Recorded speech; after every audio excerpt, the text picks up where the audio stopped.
Bonjour à tous. Ah, ma voix porte beaucoup. Je vous invite à vous réinstaller. On va reprendre. Et je vais inviter, qu'on lance la table ronde sur la thématique de se déplacer, Laurent Cairès de l'ADEME à venir prendre la parole. Bonjour à tous. Je suis Laurent Cailleret de l'ADEME Île-de-France. Je suis responsable du pôle territoire durable.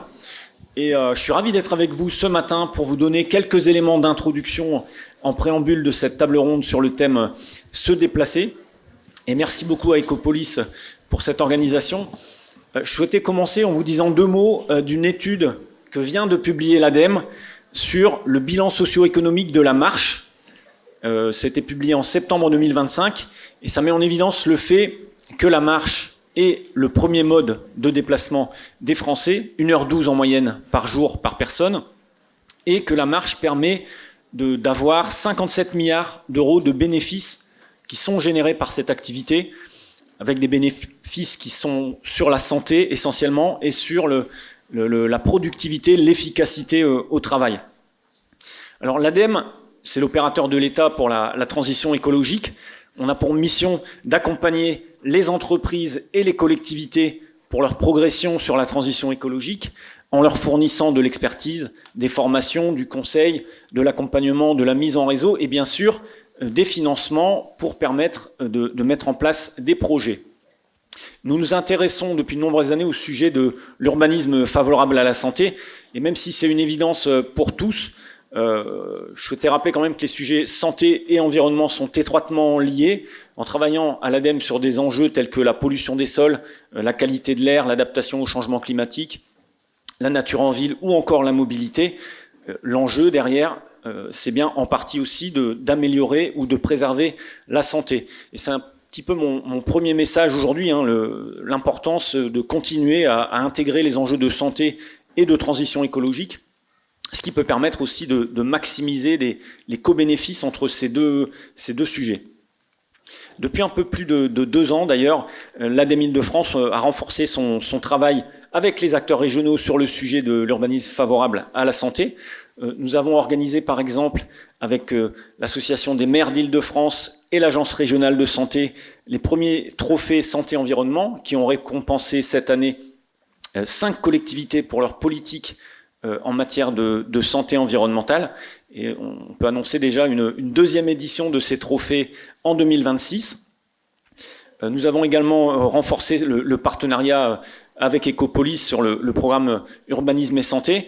Et vous avez dans la salle Anthony Hua, qui est là-bas, qui est votre premier point de contact à l'ADEME Île-de-France sur les enjeux de santé. C'est l'une de ces casquettes. Et donc n'hésitez pas à le contacter sur ces questions.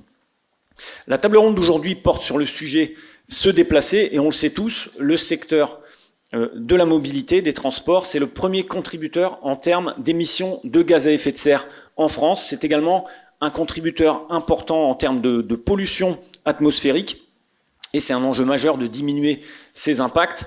Toutefois, la mise en œuvre de mobilité qui soit plus durable ne peut se permettre de faire l'impasse sur le sujet de l'inclusivité.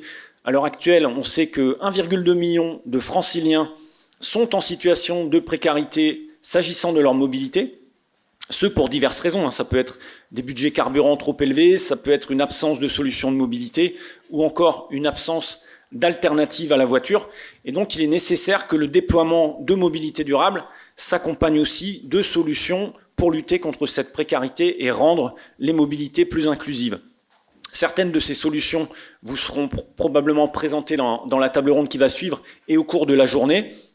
Juste pour ne donner qu'un seul exemple, en lien avec le sujet de l'aménagement urbain, il peut s'agir de travailler sur l'apaisement de la circulation dans les centres-villes, ce qui amène de nombreux bénéfices pour améliorer la sécurité, donner plus d'espace aux piétons, aux vélos, aux personnes les plus vulnérables, mais également diminuer le bruit, développer les commerces de proximité, bref, de nombreux avantages. Pour terminer, je souhaitais mettre l'accent sur le sujet de l'inclusivité spécifiquement de la ville pour les enfants. L'ADEME a de longue date soutenu l'écomobilité scolaire pour favoriser le recours au vélo et à la marche pour se rendre à l'école. Et plusieurs publications ou travaux ont été publiés par l'ADEME ces derniers temps sur la mobilité des enfants ou la place des enfants en ville.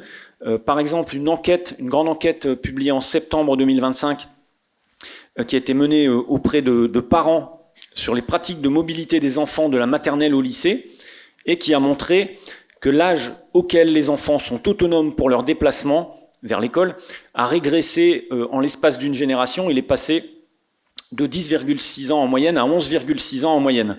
Et donc, de fait, pour des raisons de sécurité, les parents privilégient de plus en plus la voiture, qui est un peu considérée comme une armure qui protège les enfants. Le vélo aussi, pour se rendre à l'école, est en diminution. Et pourtant, on a des exemples de success stories de certains établissements scolaires qui, grâce à des politiques publiques ambitieuses, volontaristes, parviennent à développer cette mobilité vélo pour les collégiens. Je pense en particulier à un collège en Gironde de Saint-Jean-d'Ilac qui a une part modale de plus de 80% des élèves qui se rendent au collège à vélo.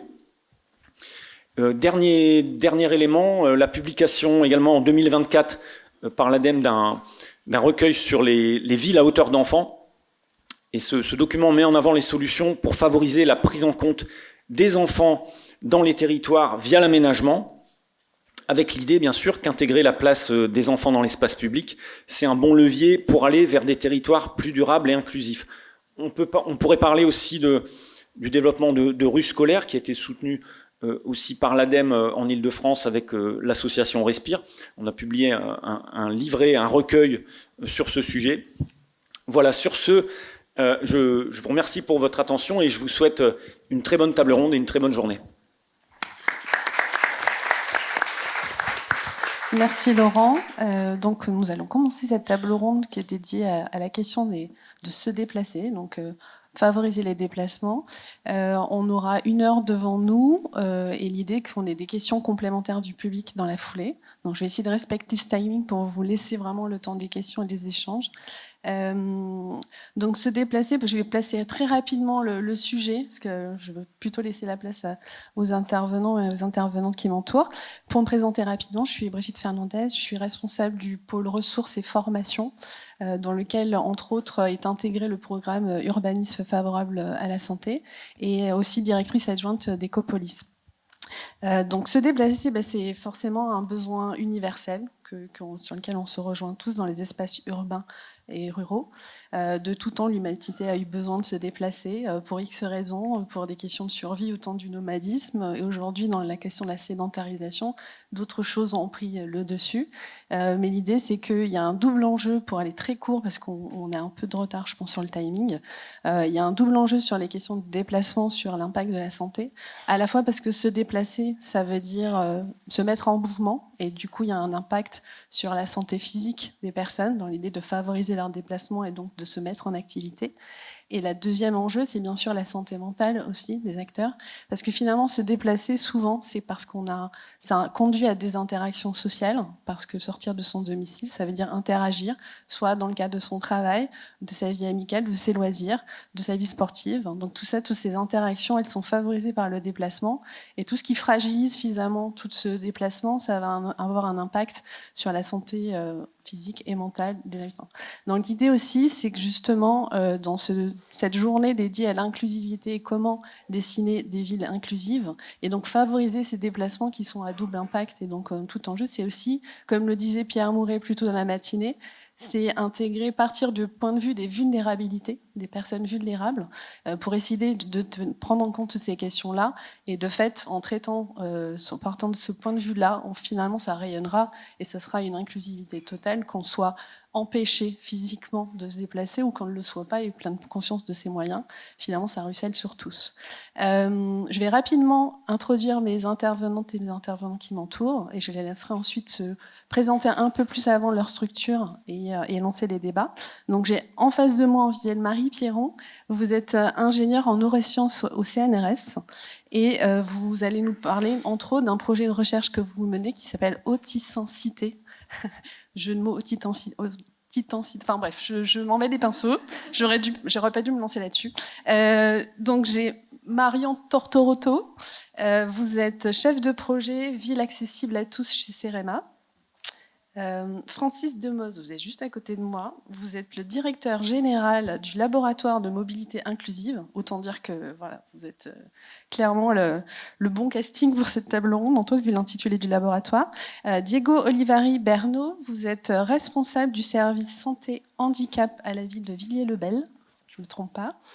Andrea Demurtas, vous êtes chef de projet chez l'agence Richet Associés et vous êtes accompagnée de Virginie Martins, votre collègue, qui est responsable du studio urbanisme. J'ai tout bon jusque-là ? Bon, très bien. Je vous propose que rapidement, chacun d'entre vous, vous avez 2-3 minutes, pour parler un peu plus de votre organisme ou structure, de votre projet, et finalement qu'on lance aussi la question je retourne un petit peu mes fiches. Qu'est-ce que ça veut dire concrètement de se déplacer et de permettre à tous de se déplacer, en fait, chacun partant de votre point de départ, en fait, de votre sujet. Donc, je suis Marie Pierron, je suis ingénieure de recherche au CNRS en neurosciences, ce qui peut paraître peut-être un petit peu étonnant vu le sujet de la journée, mais on va voir pourquoi c'est important justement que les neurosciences s'intéressent à l'urbanisme. Je travaille donc dans un laboratoire qui s'appelle l'INCC et je suis coordinatrice d'un projet financé par l'Agence nationale de la recherche qui s'appelle Autis en Cité. Alors, en tant que chercheur, on fait toujours des jeux de mots un peu foireux pour les noms de nos projets. Je le reconnais pleinement. Donc, c'est autisme et sensorialité dans la cité. Voilà. Et donc, ce projet, il est venu, je dirais, de deux aspects de ma vie. J'ai un engagement municipal dans le Val-de-Marne et également, je travaille dans un labo de recherche. Et dans ce labo, je m'intéressais aux particularités sensorielles des personnes autistes. Et en tant qu'élu local, eh bien, je me suis rendu compte que sur l'espace public, on voyait peu les personnes autistes, soit participer aux activités municipales, mais même sur l'espace public. Alors c'est un handicap invisible, peut-être que c'est juste parce que c'est un handicap invisible qu'on ne le voyait pas. Sauf que quand on faisait des manifestations dédiées à l'autisme, là, beaucoup de personnes, on les voyait dans l'espace public. Donc il y avait vraiment un problème. Donc je me suis dit, il faut que j'allie à la fois mon côté chercheur et mon côté élu pour essayer de comprendre comment on pourrait rendre la ville plus accessible aux personnes autistes. Et si vous vous déplacez à pied dans la rue, vous allez vous rendre compte que finalement, beaucoup de fonctions qui sont atypiques, particulières, parfois même déficitaires dans l'autisme, vous les utilisez. Vous utilisez vos fonctions sociales lorsque vous marchez sur un trottoir, par exemple. Vous allez utiliser bien sûr vos fonctions motrices ou sensorimotrices, vos fonctions cognitives, vos fonctions sensorielles, etc. Eh bien, toutes ces fonctions, elles sont particulières dans l'autisme, ce qui veut dire que si on veut rendre la ville accessible aux personnes autistes, il va falloir quand même regarder tous ces éléments-là. Et nous, on a des pistes de solutions. Merci Marie. Pistes de solutions qu'on détaillera tout à l'heure. Je vais repasser la parole à Francis, parce que je me rends compte que j'ai inversé l'ordre de prise de parole. Merci beaucoup, bonjour. Donc moi, Francis Demoz, je suis délégué général du laboratoire de la mobilité inclusive. Donc on est une fondation, un think tank qui travaille depuis 2013 sur l'idée d'une mobilité pour tous. On a plusieurs missions. L'essentiel, c'est de produire des études et de la connaissance. On essaie aussi de fédérer un peu les acteurs de la mobilité inclusive et aussi d'être un rouage pour pouvoir travailler avec le monde institutionnel et la puissance publique pour essayer de traduire tout ça dans des politiques publiques. Alors, la mobilité inclusive, c'est souvent, ça peut parfois être un mot un peu fourre-tout, où chacun y met un petit peu ce qu'il veut. Nous, on a une définition assez partagée au laboratoire de ce qu'est la mobilité inclusive. Alors, bizarrement, c'est pas du tout une question de transport. On traite la mobilité inclusive en faisant finalement un pas de côté, c'est-à-dire que on s'éloigne de la question purement des transports ou du champ purement du social pour être dans quelque chose de beaucoup plus transversal. On est là pour apporter des réponses aux freins de la mobilité des publics les plus précaires, des plus fragiles. Pour être un peu plus précis, on pourrait dire que la mobilité inclusive, c'est l'accès à une mobilité décente. Et c'est vraiment l'accès qui est important. La mobilité inclusive, c'est ce qui permet d'accéder à aux soins, c'est le sujet de notre jour, accéder aux services de proximité, accéder à l'école, accéder à la culture, accéder à l'emploi. C'est un droit pour tous, un droit d'ailleurs qui est rentré dans la loi d'orientation des mobilités en 2019, le droit à la mobilité. Entre nous, ça ne veut rien dire, hein, c'est un peu comme le droit au logement. Mais bon, on a un droit à la mobilité dans la loi. Et cet accès, on va dire, au service du quotidien et à la mobilité, c'est un accès pour tous, quels que soient les publics, les jeunes, les seniors, les publics en situation de vulnérabilité, et partout, quel que soit finalement le territoire. On voit bien que dans ce sujet de la mobilité, il y a beaucoup d'inégalités, que la mobilité, c'est un sujet un peu paradoxal, puisque la mobilité crée des inégalités et les inégalités créent la mobilité. Je vais vous donner juste quelques chiffres, même s'ils ont déjà été un peu évoqués ici ou là, mais on a d'abord évidemment des inégalités qui sont des inégalités territoriales. Alors là, on parle aujourd'hui de la question de la ville, mais il y a 22 millions de personnes qui vivent en territoire périurbain, qui sont éloignés des transports en commun, qui sont donc dépendants de la voiture, qui sont donc plus dépendants de l'allongement domicile-travail. On a des inégalités d'ordre économique. Pour les publics dits précaires, se déplacer, ça coûte 4 fois plus cher que pour d'autres publics. On a des inégalités sociales. On a fait un certain nombre d'études au labo qui montrent que 28% des personnes ont déjà refusé un emploi parce qu'ils ne pouvaient pas y accéder ou refuser une formation. On a des inégalités intergénérationnelles. Les jeunes sont les premiers empêchés de mobilité. Un jeune sur deux ne peut pas passer son permis de conduire ou a déjà été contraint dans ses déplacements. Et puis à l'autre bout de la chaîne, on a les seniors. 30% des seniors disent ne pas sortir de chez eux pendant 24 heures. On a également des inégalités d'ordre cognitif. Vous l'avez évoqué, ça fait nous partie vraiment des travaux du labo. La mobilité, c'est pas inné. La mobilité, c'est une capacité, ça s'apprend. Savoir se repérer, lire un plan, pouvoir être en capacité de prendre un réseau de transport qui existe. Pour beaucoup de personnes, c'est difficile. 20% des personnes qu'on a déjà interrogées ne sortent pas de chez elles de peur de se perdre, alors que les réseaux de transport existent. Et puis il y a une nouvelle inégalité, enfin nouvelle, qui existe déjà depuis quelques années, mais nous on était plutôt des spécialistes de l'inclusion, c'est l'inégalité écologique. On voit bien comment la transition écologique vient aussi impacter ces questions de mobilité, comment les publics les plus précaires, ceux qui se déplacent le moins, qui ont une mobilité la plus subie par rapport à des gens qui sont plus aisés, qui ont une mobilité plus choisie, comment ça vient impacter ces mesures en faveur de la transition écologique, qui par ailleurs, d'ailleurs, sont nécessaires. Voilà de quoi on traite au labo. Un dernier chiffre qui est quand même important, parce que c'est un sujet, on l'a compris, et j'écoutais déjà ce matin le sujet sur la santé transversale, mais c'est un sujet éminemment sociétal, j'ai envie de dire démocratique. Aujourd'hui, il y a près de 15 millions de Français qui sont en situation de vulnérabilité de mobilité pour des questions économiques, sociales. Et on voit bien que l'enjeu du lien social, l'enjeu de la cohésion des territoires, l'enjeu démocratique autour de cette question de la mobilité inclusive est un enjeu crucial. Merci Francis. Je vais donner la parole à Marion.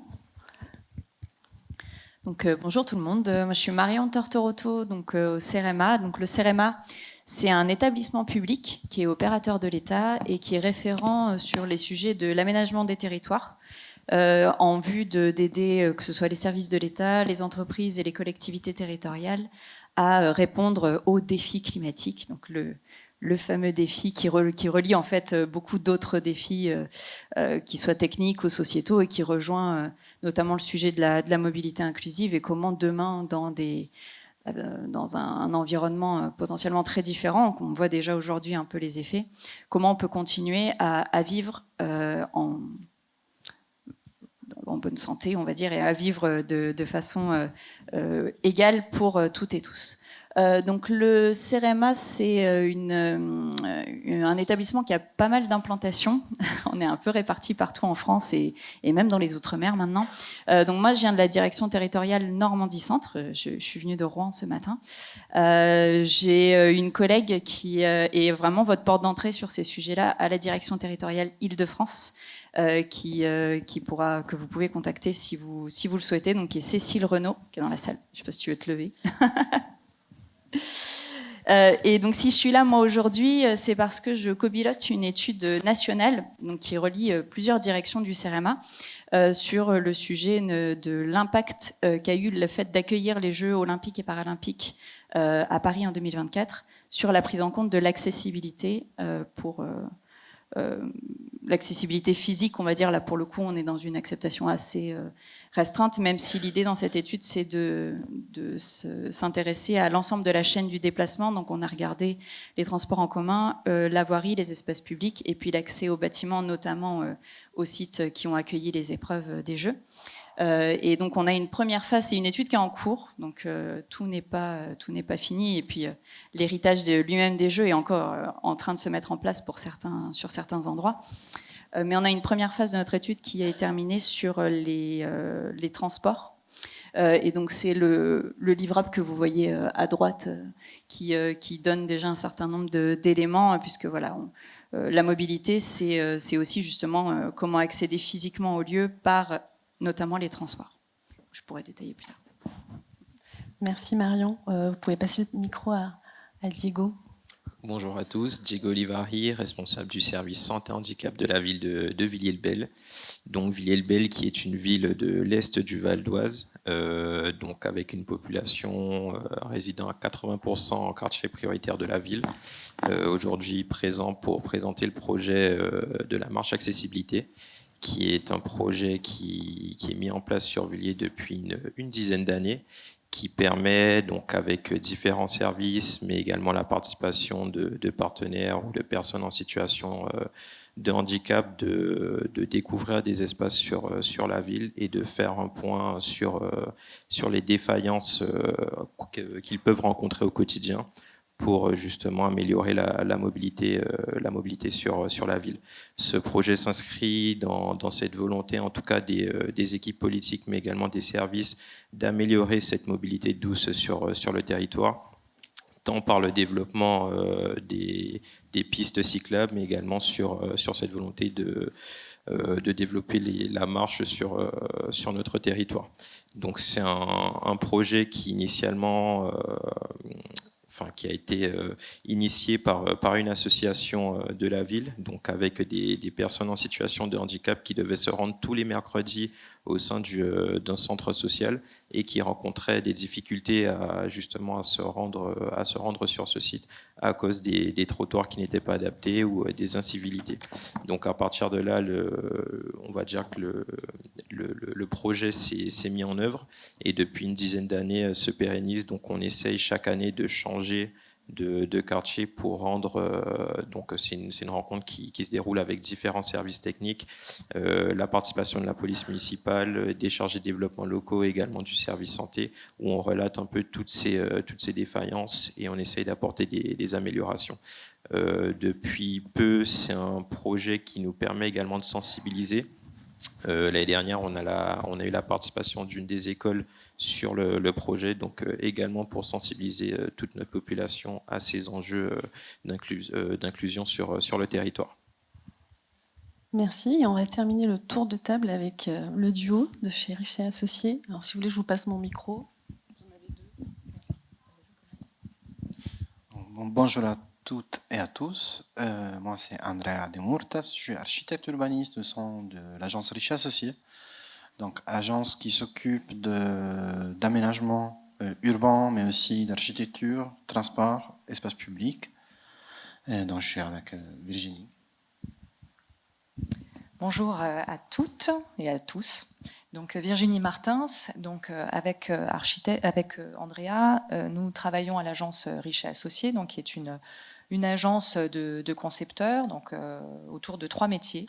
Nous sommes à la fois architectes, urbanistes et paysagistes. Et donc, on a la chance de pouvoir travailler sur des sujets assez variés et dont beaucoup tournent autour de la mobilité.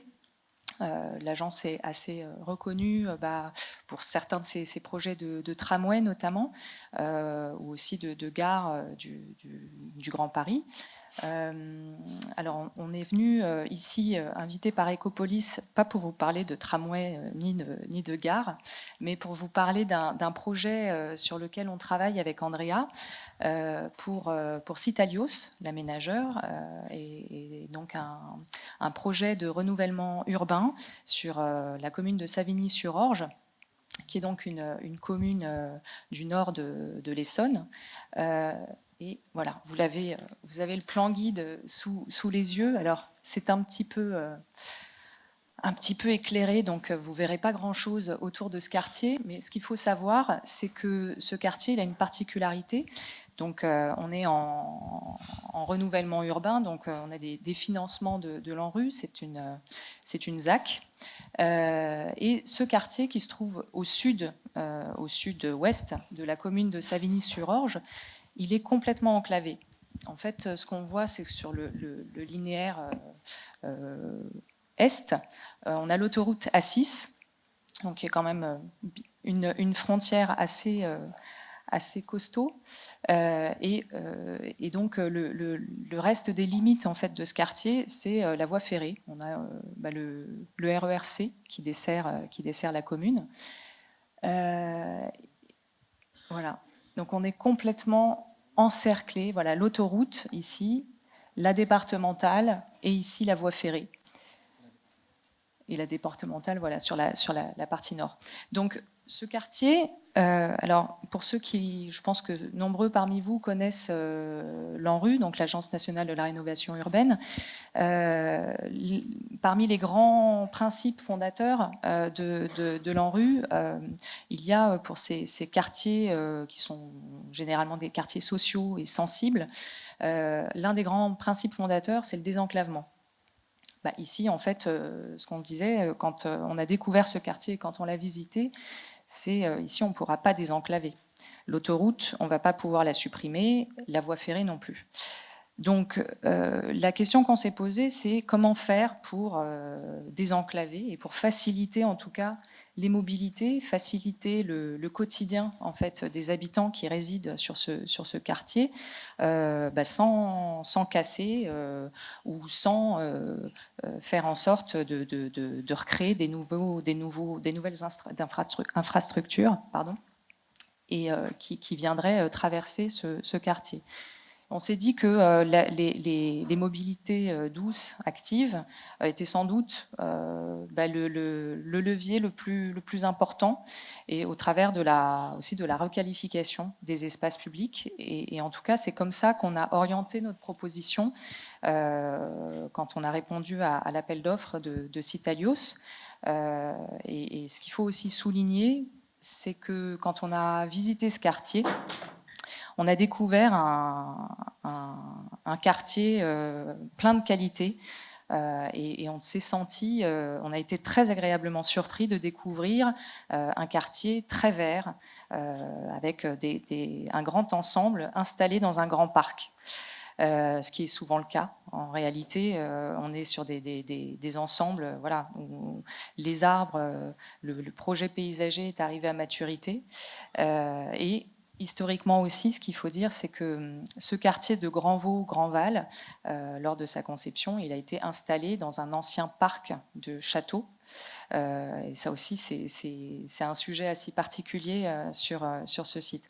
Donc, quelque part, l'enclavement, la question aussi qu'on s'est posée, c'est comment faire pour que ce quartier, qui aujourd'hui subit cet enclavement, comment est-ce qu'on va pouvoir faire en sorte que finalement ça devienne presque un enclavement choisi plutôt qu'un enclavement subi. Voilà. vous aurez l'occasion de rentrer un peu plus justement dans la description du projet. Donc, comme vous l'avez vu, on n'est pas au stade de la théorisation de la ville inclusive, mais bien de l'expérimentation et de projets concrets. Et l'idée, c'est que justement, maintenant, on rentre un peu plus dans le développement et dans l'explicitation des projets que vous avez pu développer ou des recherches en cours. Donc je pense qu'on va réenchaîner, Diego, avec vous. Je vois que vous avez gardé le micro, c'est très bien. Par rapport justement aux marges de l'accessibilité à Villiers-le-Bel, quels sont les principaux avancements que vous avez pu constater, notamment du point de vue des déplacements inclusifs? Alors tout d'abord, comme je disais, sur un quartier prioritaire, enfin sur des quartiers prioritaires, l'une des principales causes qu'on a et choses qu'on essaie d'améliorer, c'est l'isolement social. Donc on a réussi à rattraper, à rattacher des publics qu'on ne touche pas forcément sur cette cause. Au niveau des avancées sur le projet, donc en tout cas sur les espaces sur lesquels la municipalité a un regard, c'est un développement et des ajustements sur les trottoirs ou sur les passages piétons, sur les incivilités qui étaient remarquées. Généralement, chaque année, on essaye de partir d'une structure municipale à une autre en passant par un quartier pour justement améliorer ces parcours sur la ville. Donc d'année en année, on a de plus en plus de personnes qui se raccrochent au projet, des partenariats qui se pérennisent avec certaines personnes qui reviennent et qui sortent de leur quartier pour aller faire le même travail sur les autres quartiers.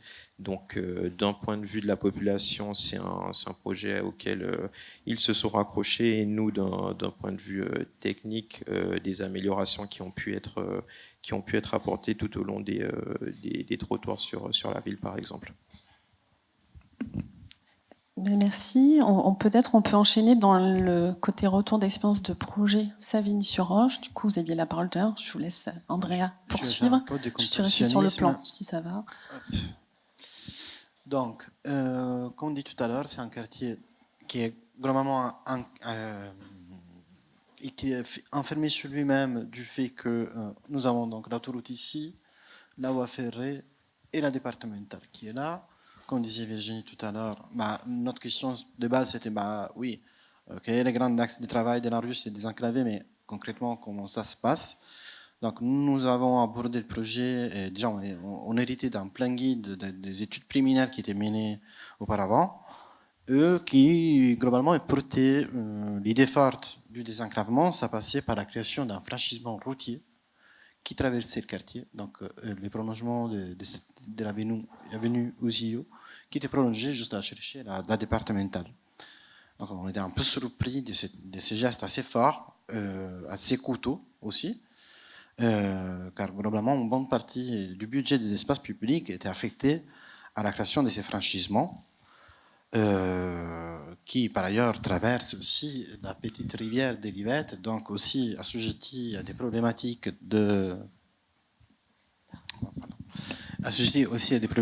d'inondation, donc franchissements qui devaient aussi répondre aux contraintes hydrauliques, donc assez haut, assez grand. Donc globalement, 30% du budget des espaces publics était affecté à la création de ces franchissements. Donc on voyait jusque-là les désenclavements comme favoriser globalement la voiture à mieux traverser le quartier.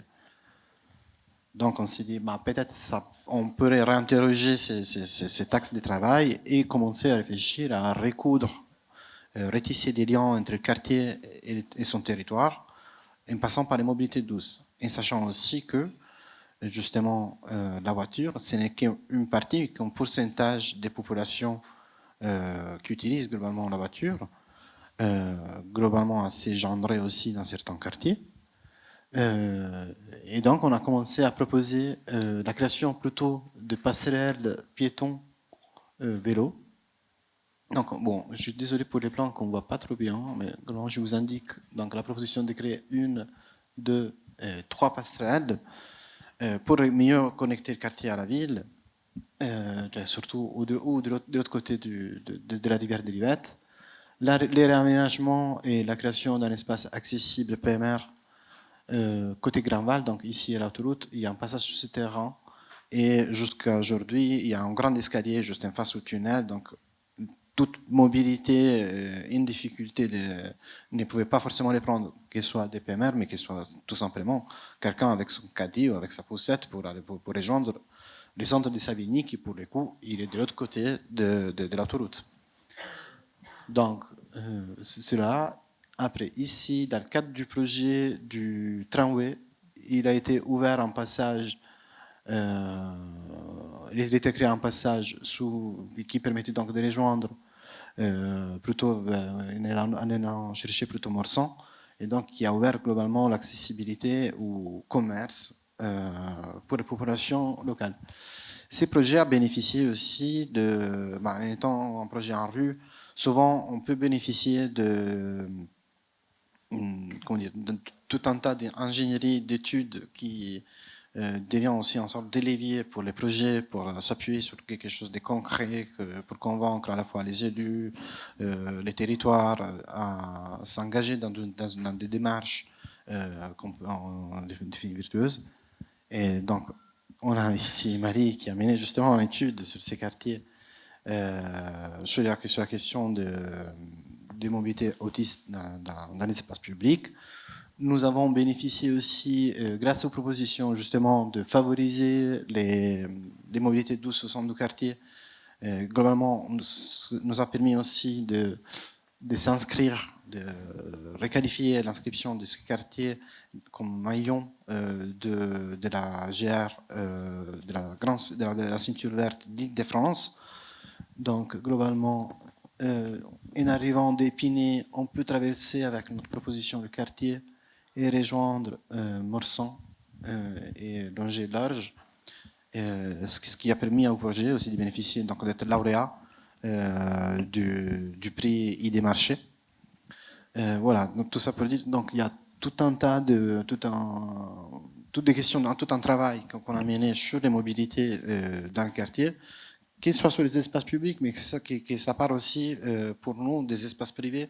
Donc via notre cahier des charges, la mobilité commence par les paliers de nos logements, et donc on incite fortement, même on oblige les opérateurs à créer des espaces qualitatifs, éclairés, qui puissent permettre aussi de la marche à partir du palier jusqu'au rez-de-chaussée, jusqu'au corps d'îlot, pour enfin rejoindre les espaces publics.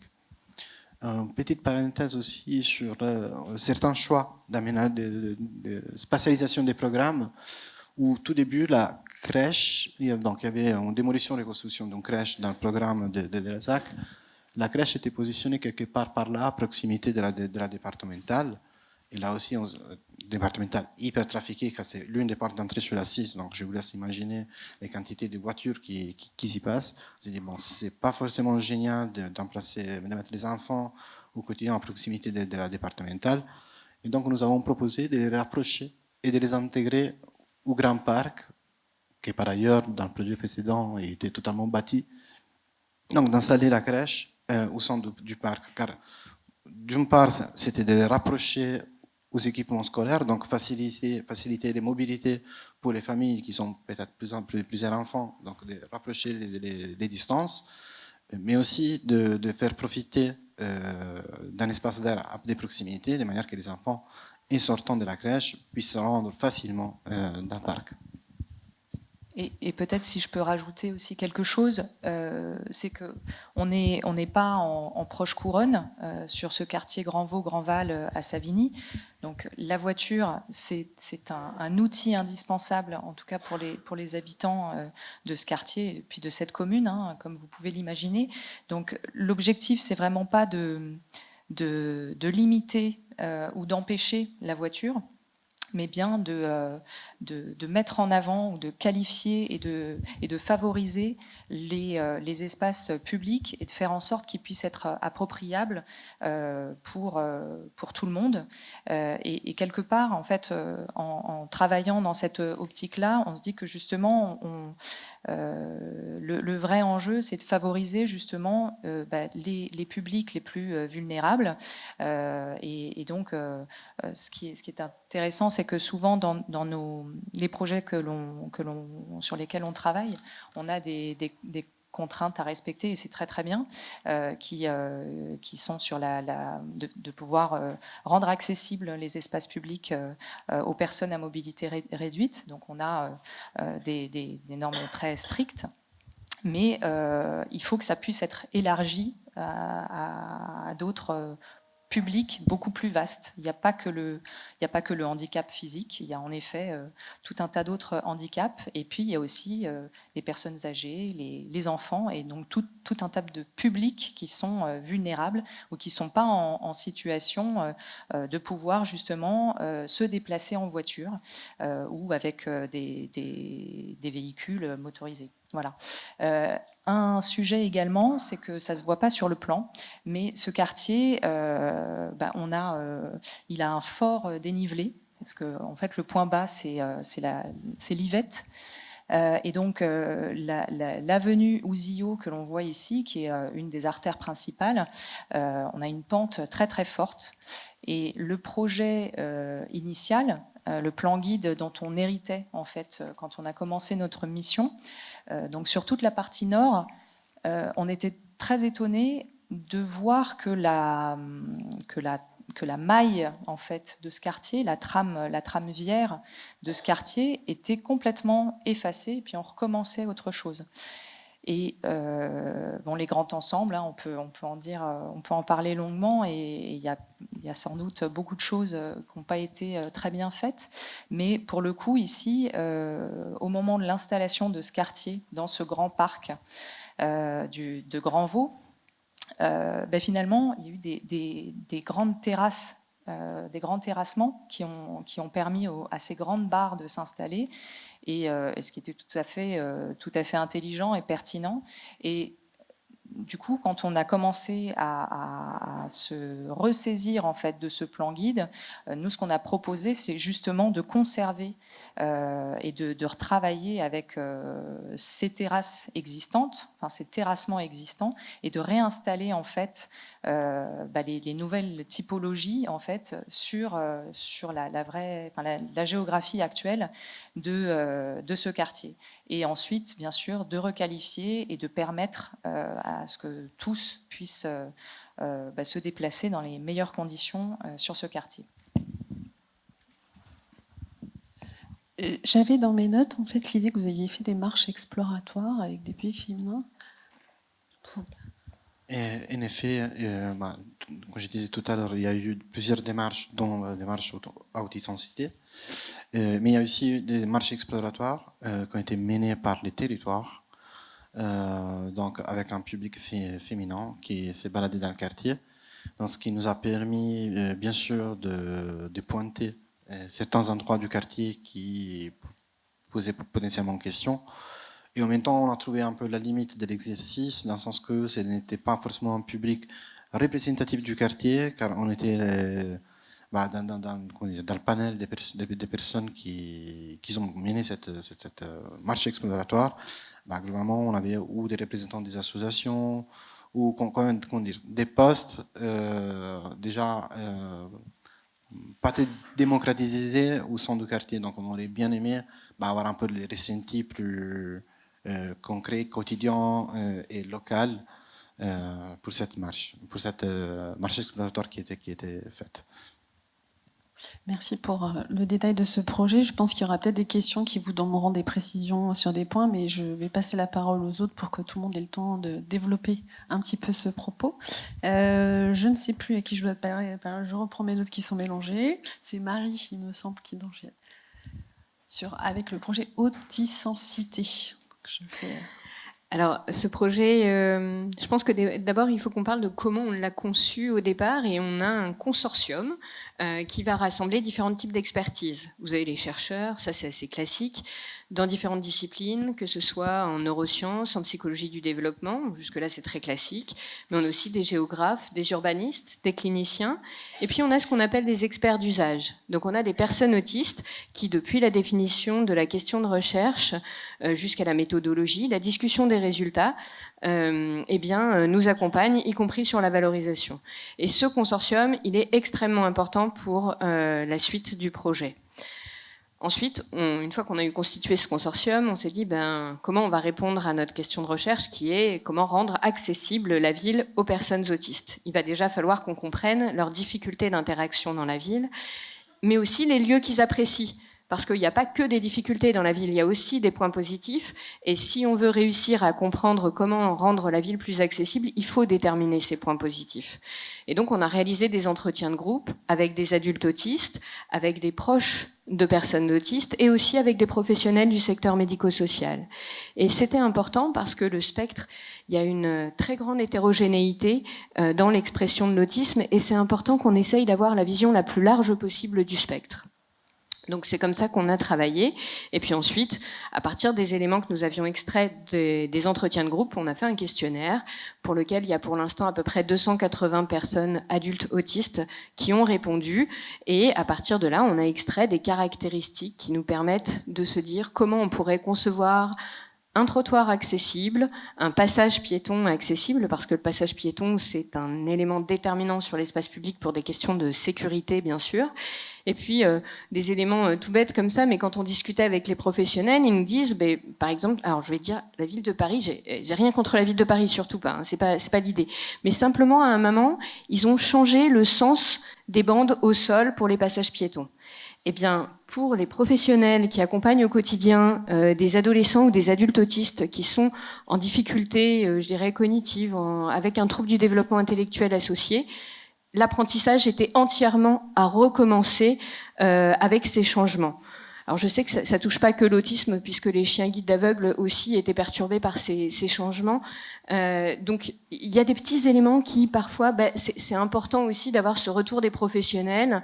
Et c'est pour ça que nous, on a voulu vraiment que notre projet il soit bâti sur la parole des personnes autistes, sur la parole des accompagnants, parce qu'un certain nombre de personnes autistes vont aussi avoir besoin d'être accompagnées sur l'espace public. Et si on se dit, on va rendre accessible la ville en tenant compte uniquement des particularités des personnes autistes, mais si on ne tient pas compte des besoins des accompagnants, et les accompagnants nous ont beaucoup fait part du fait qu'ils se mettaient eux-mêmes en danger sur l'espace public, parce que souvent ils descendent sur la rue pour accompagner les personnes autistes, et du coup, il y a des éléments qui seront manquants. Et le premier résultat que je trouve le plus intéressant, c'est que la marche est le mode de déplacement le plus utilisé par les personnes autistes. Malheureusement, pas par choix nécessairement, mais parce que les autres modes de déplacement sont plus compliqués et ont des effets délétères beaucoup plus importants. Et quand ils le couplent avec les transports en commun, si les transports en commun sont surchargés, ils vont descendre un petit peu avant. Ils vont continuer du coup de marcher un peu plus. Ça veut dire que du coup, vraiment, l'accessibilité de la ville, des espaces publics, elle est déterminante. Et c'est à mon avis le premier sujet sur lequel il faut travailler, parce que l'accès à la ville, c'est l'accès à l'éducation, c'est l'accès aux soins, c'est l'accès aux loisirs, à la vie quotidienne. Enfin, c'est vraiment essentiel. Donc nous, on pense que voilà, c'est super important. Et à partir de là, on a conçu une seconde tâche, puisque on a dit qu'on a recueilli un peu la parole des personnes autistes qui ne communiquent pas verbalement, mais on s'est dit qu'il faut qu'on aille plus loin. On voulait recueillir leurs ressentis. Pour le coup, on n'a pas été en mesure de le faire. Donc on s'est dit, on va réaliser une analyse comportementale. Donc on leur propose de se déplacer dans la ville, sur des chemins habituels, et on essaye de regarder leur comportement, leurs gestes d'inconfort, ou à l'inverse, les gestes qui expriment le fait qu'ils sont bien à tel endroit. Et on va du coup pouvoir dire, alors il faudra être, je dirais, assez modeste et de se dire c'est par rapport au groupe que nous avons étudié, qui a chacun des spécificités particulières, etc. Mais on verra des environnements qui seront plus favorables. Il y a des éléments très simples, par exemple, dans un parc, les professionnels nous disent, et ça on l'a constaté, les jeunes peuvent marcher à leur vitesse, on n'est pas obligé de les contraindre.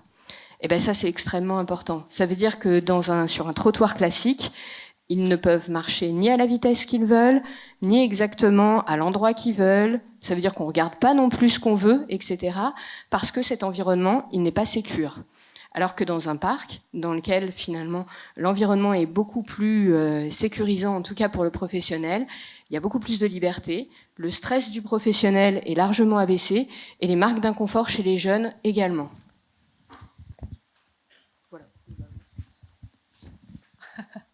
Idem, de toute façon, si on complétera, je pense, par la suite. Je voulais terminer sur les JO et passer d'abord la parole à Francis. Du coup, Qu'est-ce que vous voulez que je vous dise?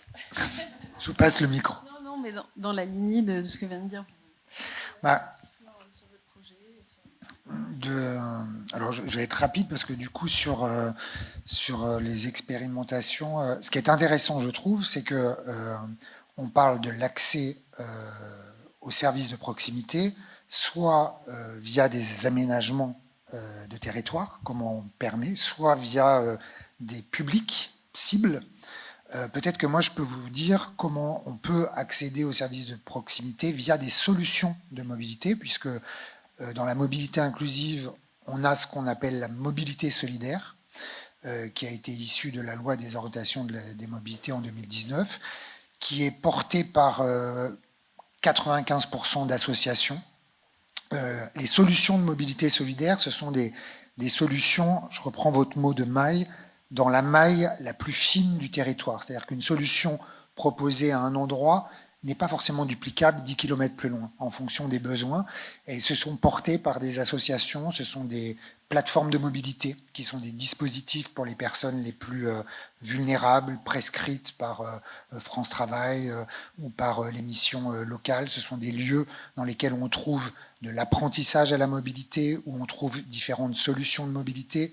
On a des solutions comme des garages solidaires, qui sont des structures qui permettent à des populations qui n'ont pas de voiture de pouvoir faire louer des voitures, réparer effectivement des voitures, des garages, des auto-écoles solidaires. On a également du transport à la demande, donc toute une brique de solutions portées par un milieu associatif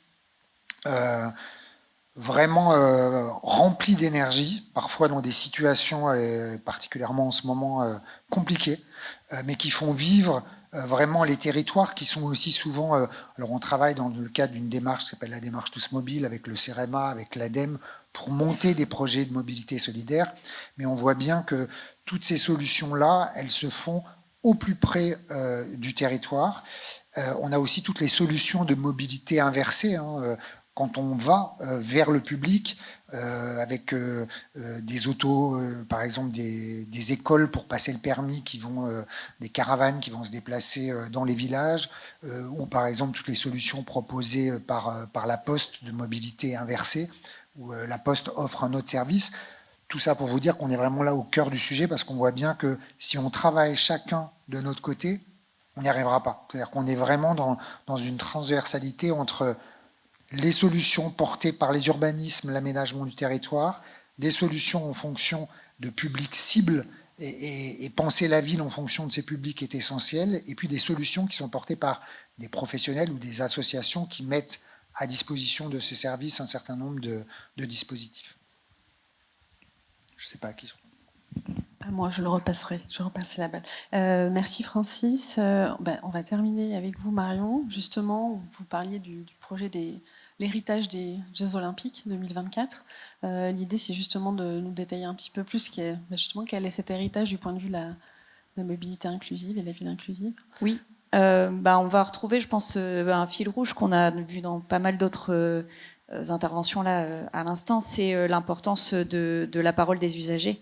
Et je pense que c'est un des principaux retours qu'on a de l'héritage des Jeux, c'est la mise en place d'une gouvernance que permet un événement aussi exceptionnel que les Jeux Olympiques et Paralympiques, au plus haut niveau de l'État, qui a permis de mettre en place des groupes de travail qui ont permis d'accentuer, on va dire, la collaboration entre des acteurs, donc là spécifiquement pour mon intervention dans le monde du transport, mais c'était valable pour d'autres aspects aussi. Et puis la création de ce qu'ils ont appelé le GEU, le groupe d'experts d'usage, qui étaient donc pas forcément des habitants ou des usagers quotidiens des différents lieux, mais des personnes qui étaient représentantes de différentes familles de handicap, d'associations donc principalement, et qui ont pu faire beaucoup de visites terrain.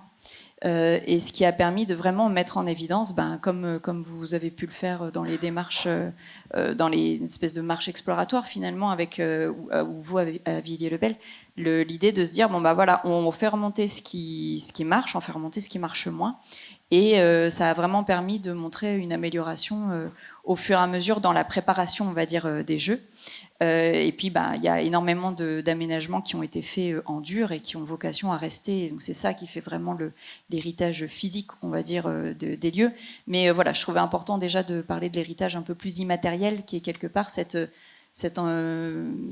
mise en contact qui a permis quand même, pour prendre par exemple un exemple très opérationnel, le sujet de la correspondance entre les trains et les avions. Qui était jusqu'alors très compliqué. Les personnes qui avaient besoin d'assistance devaient réserver leur assistance auprès de plusieurs organismes différents. La personne de la SNCF venait les chercher dans le train, puis les emmenait jusqu'au maillon suivant, puis c'était quelqu'un d'autre qui prenait le relais pour faire le transfert jusqu'à l'aéroport, puis à l'aéroport c'était encore quelqu'un d'autre qui prenait le relais. Et donc une complexité, il y a une perte de temps liée à ça, et un stress aussi quand on sait qu'on a un avion à prendre, on peut tous imaginer, je pense. Donc une des actions héritage des jeux, c'est par exemple que il y a maintenant un prestataire unique qui s'occupe de faire la correspondance du début à la fin. Et on a constaté un gain de à peu près 30 minutes pour la personne qui fait son transfert, donc c'est quand même non négligeable. Et puis après, pour parler de l'héritage peut-être plus matériel, donc il y a eu de gros efforts qui ont été faits pour la mise en accessibilité de l'ensemble des transports en commun de l'Île-de-France. Je vais prendre l'exemple celui qui revient souvent dans les discussions, le métro. Alors le métro, évidemment, il y a un gros sujet, notamment du métro historique, de l'accès pour les personnes en fauteuil roulant, qui est pas du tout réglé. C'était un gros sujet de discussion, mais voilà. On sent qu'on n'a pas réussi à aboutir, on va dire, sur ce sujet-là. Donc il y a quand même des stations de métro qui sont accessibles aux personnes en fauteuil roulant, mais ce sont uniquement les extensions de lignes, les nouvelles gares, qui de toute manière avaient l'obligation de l'être. En revanche, ce qui est intéressant, c'est qu'il y a eu un vrai effort qui a été fait sur tous les autres types de difficultés, et notamment tout ce qui est lié au repérage, à l'orientation, à la prise en compte du besoin de clarté dans la signalétique. Et donc ça, je pense que tout le monde, vous avez pu le constater. Maintenant, dans le métro, c'est assez...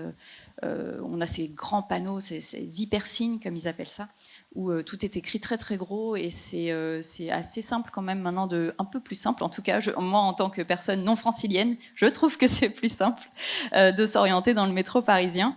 Et puis ça a été aussi, ils ont aussi un peu travaillé sur la signalétique autre que visuelle. Donc on a des manchons qui sont des espèces de petites de signalétique tactile en fait, qui ont été mises sur les mains courantes des escaliers. Donc ça, c'est une idée qui venait de la SNCF, je crois, à la base, mais la RATP en a mis aussi en place. Et donc voilà, ça permet, il y a une écriture en relief et il y a aussi une écriture en braille. Parce que ce qui est intéressant à savoir, c'est qu'il y a des gens qui ne lisent que le braille, puis il y a des gens qui ne lisent pas du tout le braille, même s'ils sont aveugles. Donc là, il y a les deux, et ça peut permettre de donner, ça donne l'orientation, en fait, cet escalier, il m'emmène vers où? Il m'emmène vers tel métro, par exemple. Voilà, et je crois. Ah oui, et le dernier sujet aussi sur ça, c'est qu'il y a quand même une prise en compte du handicap moteur autre que la problématique spécifique des fauteuils roulants, avec un déploiement un peu plus important d'escalators dans des stations qui étaient pour l'instant pas équipées. Donc, ce qui permet quand même de prendre en compte la fatigue des usagers et les difficultés motrices, même pour les personnes qui marchent. Voilà, globalement. Merci Marion et merci à tous. Donc on l'a vu, vous avez testé, expérimenté, réalisé tout un tas de projets. Vous en avez sorti justement des freins et des leviers, vous avez expérimenté tout ça. Mais concrètement maintenant, si on veut aller plus loin et faire en sorte qu'il y ait réellement d'implémenter le déplacement pour toutes et tous dans les politiques publiques, voilà, sur quoi il faut appuyer et sur quoi il faut accentuer. Alors là, les uns les autres, sentez-vous libre de prendre la parole comme vous voulez, je ne vais pas vous la distribuer. Donc Marion, vous avez le micro, donc si vous voulez éventuellement y aller. Oui, moi je pense qu'en termes de levier, c'est ce qu'on s'est déjà dit plusieurs fois tous ce matin. Je pense qu'entre nous, on est convaincus, mais c'est l'enjeu de dépasser une vision très stricte de ce qu'on appelle le handicap, de ce qu'on appelle les personnes handicapées, et d'essayer de voir en fait derrière la diversité déjà des situations et puis la diversité des personnes qui sont toutes finalement concernées à un moment ou à un autre par une difficulté particulière, par une limitation, et pouvoir convaincre plus largement que ça ne concerne pas que quelques pourcentages, quelques pourcents de la population française, mais qu'on est tous concernés. Et je pense qu'un des leviers le plus important, c'est vraiment la formation, la sensibilisation. Et je trouve que sur ça, les jeux ont aussi contribué. Ça fait aussi partie de l'héritage immatériel des jeux, d'avoir pu mettre en lumière un nombre de personnes dans des situations différentes et qui sont dans des postures pourtant d'excellence, qui sortent un peu de l'image du handicap un peu triste, on va dire, que peuvent avoir certaines personnes. Mais voilà, je trouve qu'il y a vraiment des efforts à faire sur d'essayer de réussir à comprendre quels sont les différents types de situations auxquelles on peut être confronté quand on a tel ou tel type de handicap. Et c'est notamment important pour toutes les personnes qui sont vraiment en contact dans leur travail du public. Pour reprendre l'exemple des personnes qui sont dans les gares, qui sont dans les stations, qui peuvent être amenées qui sont à l'accueil des bâtiments qui reçoivent du public, qui peuvent être amenées à recevoir des personnes en situation de handicap, réussir à communiquer avec elles, à pas mal les orienter en croyant bien faire. Le cas classique de la personne aveugle qu'on emmène face à l'élévateur et puis qu'on laisse tout seul débrouiller. Il y a juste à appuyer sur le bouton. Oui, d'accord, mais je ne sais pas où il est le bouton. Puis moi, je peux prendre les escaliers, en fait. Donc, pourquoi vous m'emmenez à l'élévateur? Donc, voilà, c'est l'idée de passer au-delà de ça. Je pense que c'est le premier levier le plus important.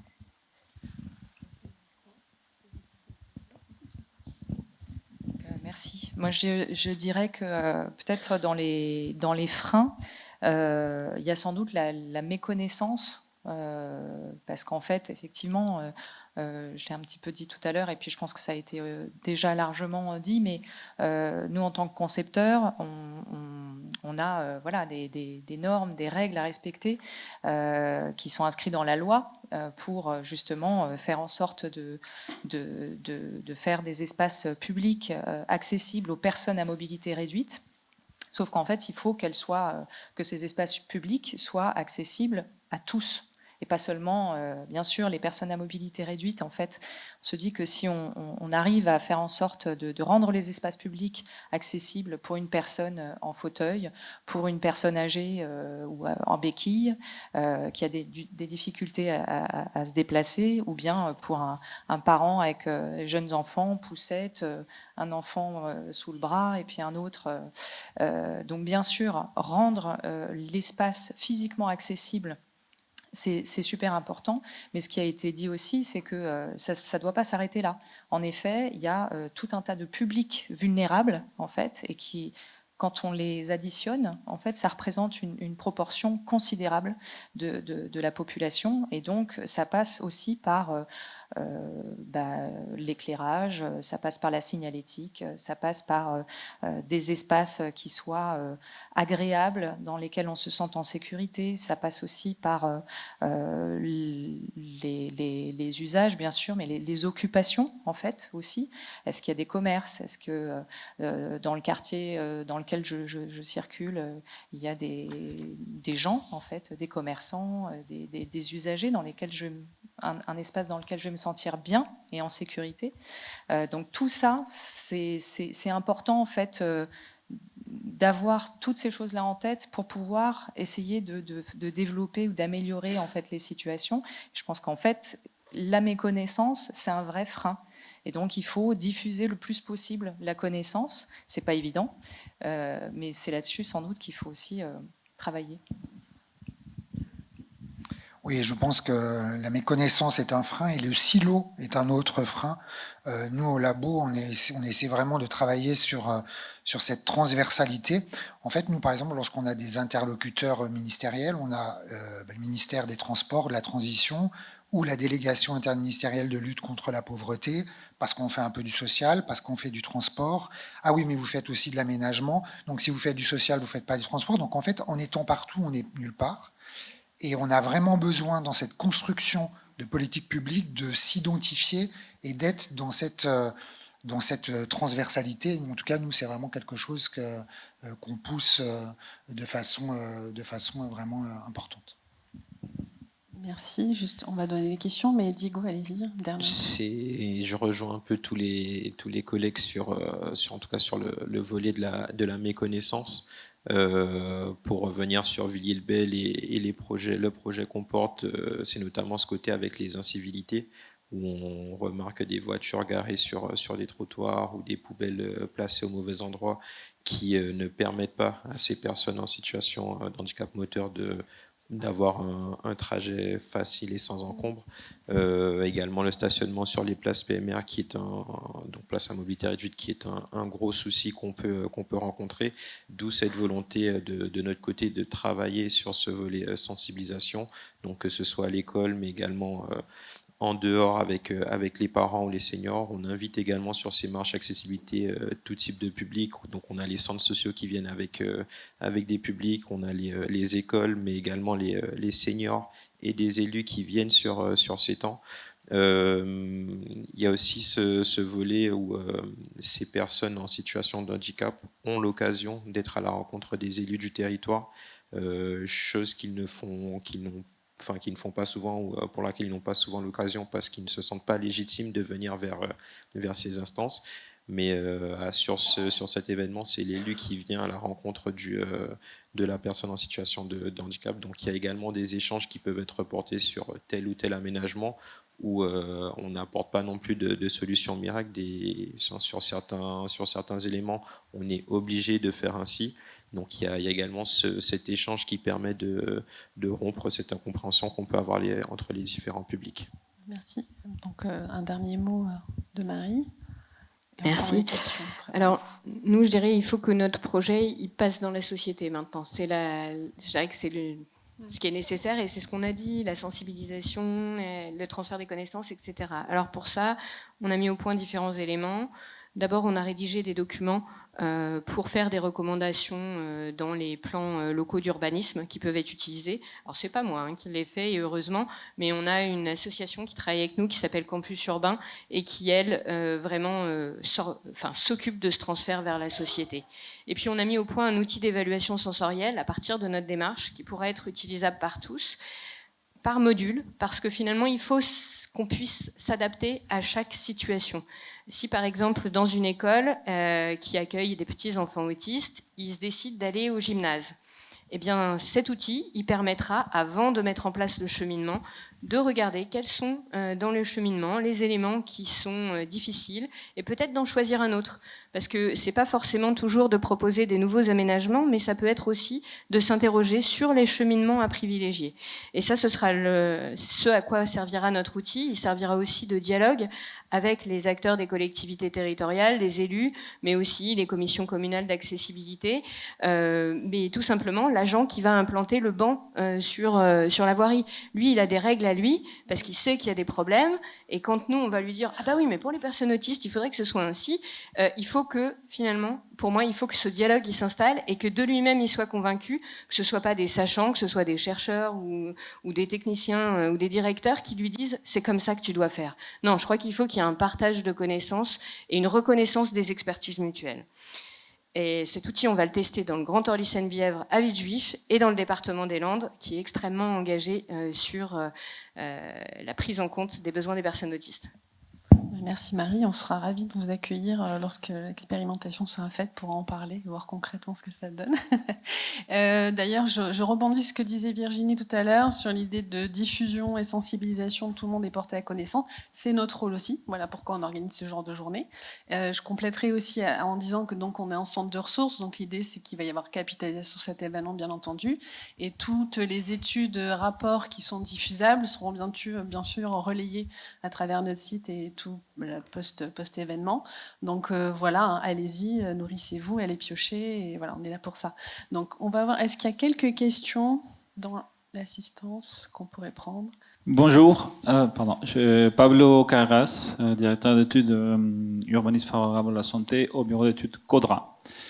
Ma question concerne notamment l'intervention de M. Demos sur la mobilité inclusive.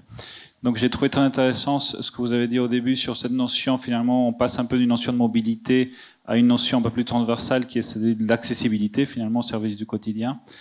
Et vous avez évoqué les deux types de mesures de mobilité solidaire d'un côté, qui apportent du coup des services de mobilité, mais aussi des services de mobilité inversée, finalement, qui visent à apporter dans la proximité un accès à ces services du quotidien. Et justement, ma question concerne ce deuxième volet, finalement, quels sont, notamment dans les espaces peu denses, périurbains ou ruraux, les expériences réussies pour apporter des services de proximité au plus près des habitants, et quel lien avec la santé, finalement, non seulement en termes d'accès aux soins, mais aussi en termes d'accès aux services qui permettent d'avoir un emploi, d'avoir un bien-être psychologique, etc. Et je pense par exemple aux solutions de tiers-lieux, voilà, ce genre de mesures un peu hybrides qui permettraient d'avoir un accès aux services du quotidien, et quel lien on peut faire avec la santé au sens large. Voilà. Alors je sais qu'il y a par exemple les maisons France Service qui se sont un peu implantées sur l'ensemble du territoire, notamment dans des lieux assez ruraux où on arrive à retrouver un certain nombre de services. Je connais par exemple le programme Croix-Rouge Mobilité, qui est vraiment spécifiquement une proposition de mobilité inversée, où effectivement ce sont des bénévoles de la Croix-Rouge qui vont chez les personnes pour leur permettre de leur apporter leurs médicaments. Je citais tout à l'heure la Poste aussi avec les systèmes de mobilité inversée. On sait bien qu'aujourd'hui le facteur n'apporte plus de courrier. En revanche, voilà, c'est un peu ce que vous disiez, hein, c'est-à-dire que parfois il faut utiliser un autre itinéraire parce que il suffit pas d'innover, il existe. Et je pense que sur ce sujet, il existe déjà toutes les solutions. Il faut simplement les resetter finalement et se dire en fonction de ce qui se passe comment on peut les utiliser. Donc je peux vous répondre sur ces deux exemples. Je connais aussi une association qui s'appelle Caravane qui elle fait de l'auto, c'est une école solidaire qui va dans les villages pour permettre aux jeunes qui veulent passer leur permis de conduire, mais pour passer un permis de conduire, il faut arriver à se déplacer jusqu'à l'école de conduite. Et donc là, c'est l'école de conduite pour passer le code qui vient s'installer sur la place du village pour permettre à ces jeunes de pouvoir trouver des solutions. Une petite observation et une recommandation. On s'aperçoit à travers vos travaux que finalement c'est dans les quartiers en rénovation urbaine qu'il se passe aussi beaucoup de choses très intéressantes. C'est un peu contre-intuitif, on pourrait dire que c'est dans le neuf que l'inclusivité est la mieux prise en compte, et en fait non. Et c'est ce que je vois moi aussi à travers le label écoquartier en Ile-de-France, hein. C'est souvent les quartiers, les PRU qui se font les meilleurs écoquartiers, pour plein de raisons, parce qu'il y a des espaces publics généreux, parce qu'il y a des espaces verts généreux, et puis parce qu'il y a des équipes municipales qui sont très motivées, et qu'il y a des associations d'habitants qui sont déjà constituées et qui participent grandement à l'appropriation des innovations, qui sont d'ailleurs des innovations plutôt sociales que des innovations techniques, et c'est ce qui les rend très intéressants. Donc ma remarque c'était celle-là, et ma recommandation pour tous ceux qui font de la ville ici aujourd'hui, c'est rapprochez-vous de ces exemples-là, rapprochez-vous de Villiers-le-Bel, de la ZAC Grand-Vaux, des Mureaux, de Montreuil, hein, d'ailleurs aussi, hein, des directions de l'urbanisme, des directions techniques, parce qu'il y a un vrai savoir-faire et il y a une vraie capacité à mobiliser les personnes en situation de vulnérable dans les commissions communales d'accessibilité, dans dans les usages du quartier, et vraiment ça fait des retours d'expérience très intéressants. Voilà, donc c'était plutôt une remarque générale. Avant de, justement, Morgane, il y a une question. Avant de donner la parole, ça me permet de rebondir de ce que disait Pierre, et qui parlait notamment de la démarche écoquartier. Ça me permet de ramener les choses à Écopolis à nouveau. Désolée. Hein. On porte aussi une démarche quartier du Raz-Francilien, dans lequel notamment, il me semble que le projet Villiers-le-Bel en fait partie, qui intègre... Non ? De quel ? Pardon, excusez-moi, je ne suis pas dans la démarche, c'est mon collègue qui me corrige, merci Léon. Donc voilà, qui intègre ces questionnements aussi. Donc voilà, vous pouvez aussi vous rapprocher de nous pour nous interroger sur comment fonctionne la démarche et comment vous y inscrire. Il y avait une question. Bonjour, Céline Guichard, je suis à la Dryat et j'anime un réseau qui s'appelle Participation, qui s'occupe de participation citoyenne, de comment on implique les gens. Et j'avais une question à vous poser, vous l'avez évoqué à plusieurs reprises, comment on implique à Alors, on ne peut jamais être représentatif complètement d'un public. Néanmoins, c'est ça l'enjeu, c'est comment on va constituer un panel suffisamment diversifié. Quels sont vos conseils? Parce que nous, c'est le sujet qui revient sans arrêt, la mobilisation des publics. Dans la première table ronde aussi, il y a eu un certain nombre d'ateliers avec les habitants. Mais moi, j'ai plutôt des collectivités qui me disent on essaye d'organiser des choses et on n'arrive pas à mobiliser les gens. Donc, sur des sujets aussi fins, aussi précis, là, sur la mobilité, qui est un très beau sujet, je voulais avoir vos conseils. Sur ce sujet-là, nous, alors on participe souvent à des instances de concertation, avec en tout cas des échanges avec les publics, les habitants des secteurs sur lesquels on travaille. Et je dirais que, en fait, on participe à ce genre de choses, mais il faut vraiment, en fait, il y a des personnes dont c'est vraiment le métier et qui arrivent vraiment à mobiliser et parce que ils vont en fait organiser des événements différents à des heures différentes, essayer de toucher en fait un maximum de public et pas se limiter à de la concertation classique, institutionnelle.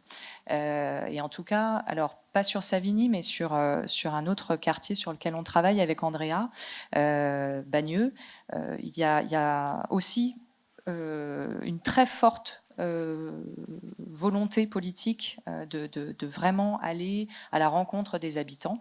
Et du coup, il y a eu beaucoup d'événements et de diverses choses qui ont été mises en place pour aller le plus possible à la rencontre d'habitants les plus représentatifs en fait du quartier. Essayer de toucher les femmes, essayer de toucher les enfants, essayer de toucher les personnes âgées, essayer de toucher aussi les riverains du quartier sur lequel on travaille. Et en fait, ça nécessite pas mal de choses, aller faire du boitage, donc distribuer des tracts dans les boîtes aux lettres, aller aussi à la rencontre des associations, aller à la rencontre des services qui connaissent aussi beaucoup de monde, et aussi les techniciens qui pratiquent les quartiers. Donc tout ça, je pense que ça participe sans doute à toucher le plus de public. Et je dirais aussi un complément, de se rapprocher par exemple des écoles. Souvent dans les concertations, c'est rare, mais quand on arrive à échanger avec les enfants, les meilleures idées, les meilleurs constats, ça vient des enfants qui ont une vision assez limpide et claire de ce qui se passe dans les quartiers et qu'est-ce qu'il y a à améliorer. Et notamment, c'est l'un des publics sensibles par excellence, les publics des enfants. Et un autre peut-être conseil, c'est aussi dans quel temps en fait faire la concertation, dans quel temps. Car souvent on fait des concertations qui est trop tardive aussi pour en tenir compte. En fait, la concertation, ça doit être une donnée d'entrée d'un projet d'aménagement. C'est pas quelque chose qui arrive à posteriori. En fait, justement, tout à l'heure, on parlait des leviers. La concertation, l'expérience des habitants, ça doit être un levier. Et pour être un levier, il faut vraiment qu'il soit en amont et s'appuyer sur ça. Voilà. Et puis aussi, dans différents temps, je dirais, je vous passe le micro, promis. Nous, on travaille avec Andrea, et puis comme beaucoup de concepteurs, à une étape en fait en amont, et puis on va accompagner les travaux. Mais tout ce qui se passe derrière, c'est aussi super important. La vie en fait des aménagements qui sont faits, et donc la concertation, elle ne doit pas s'arrêter et se limiter sans doute à un moment, mais aussi savoir comment les quartiers, les villes vivent après les aménagements. Alors pour rebondir effectivement sur la mobilisation des habitants, donc à l'échelle de Villiers, c'est un peu une tendance qu'on a je pense, sur les différentes villes. Il est très compliqué de mobiliser ces habitants. Nous, service santé, on n'est pas un service qui est directement au contact de la population, donc on s'appuie sur des services ressources. Donc on a les chargés de développement locaux qui sont eux directement dans les quartiers. On a les maisons de quartier également qui nous permettent de mobiliser certains habitants. On s'appuie également sur toutes les structures de proximité qui sont sur notre territoire. On fait appel également au service politique de la ville qui est en lien avec les associations. On a toujours, en tout cas sur les premiers projets, une certaine frustration de se dire qu'on a 1 ou 2 habitants, mais c'est toujours un début. Il faut justement réussir à tenir ce premier ou ce deuxième habitant qui viennent sur ces temps, et par la suite qui eux-mêmes deviennent des messagers sur les projets et qui ramènent d'autres personnes. Sur le projet de la marche accessibilité, sur les premières marches, on était à une vingtaine de personnes, en comptant les équipes municipales. Sur la dernière qui a été organisée l'année dernière, on est sur 170 personnes qui se sont mobilisées, donc services municipaux, mais également habitants. Donc c'est un travail de longue haleine qui n'est pas propre à ce sujet, mais propre, on va dire, à toutes les villes, et on rencontre tous toutes ces difficultés. Il y a également le côté, comme je le disais tout à l'heure, sur la légitimité, où les habitants par moment ne se sentent pas légitimes ou ne pensent pas qu'ils vont être écoutés. Donc il faut essayer de s'appuyer sur des personnes de confiance sur les territoires. Donc nous, Villiers-le-Bel, c'est notamment les référents jeunesse, référents de famille sur les centres sociaux qui créent un lien particulier avec ces familles, au-delà du lien collectivité habitant, ce qui permet justement de les rattacher. Et un autre point, ça serait notamment sur la communication du message. Avant d'essayer de convaincre directement les habitants, il faut convaincre les services mobilisateurs en leur expliquant vraiment le but du projet, leur rôle dans ce projet, et qu'ils soient convaincus pour qu'eux ensuite puissent faire ce travail avec les différents habitants, de les rattacher au projet. Je voulais juste, en 2 secondes, juste mentionner un outil du CEREMA, aussi je fais la pub du coup, qui s'appelle la boussole de la participation, et qui permet justement de garder un peu trace en fait des différentes actions de concertation qui ont été faites, du type de public qui est venu, et de pouvoir justement se rendre compte à un moment, peut-être que j'ai une surreprésentation de tel type de personnes, à l'inverse tel autre type j'ai pas réussi à les toucher, donc je vais mettre des actions en particulier pour essayer de toucher ce public-là. J'ai droit à un dernier mot. Je voulais porter une expérience toujours sur le projet de la ZAC des musiciens à Bagneux, où nous avons réussi à mettre en place un jury citoyen pour les concours d'architecture. Donc on a travaillé avec la Belle Friche d'abord, avec les CAUE et avec la ville, avec la condition par contre qu'on avait donnée à la ville, ok, on porte un jury citoyen, mais il faut qu'ils aient un pouvoir. Et donc ils avaient un tiers. Donc, un tiers c'était la ville, un tiers c'était l'aménageur avec nous, urbanistes, et un tiers c'était les habitants. Donc, dès qu'on donne du pouvoir, on donne de la légitimité, je pense que tout change en fait. C'est pas juste écouter pour écouter et cocher la case, on a écouté les habitants. Merci. Je retiens les mots concertation et solidarité, et je pense qu'on va les entendre toute la journée. Je pense que ça fait partie du package pour construire une ville inclusive pour tous. Il est l'heure d'aller déjeuner. Je pense que c'est la pause. Je remercie juste nos intervenantes et nos intervenants. On peut les applaudir. Voilà.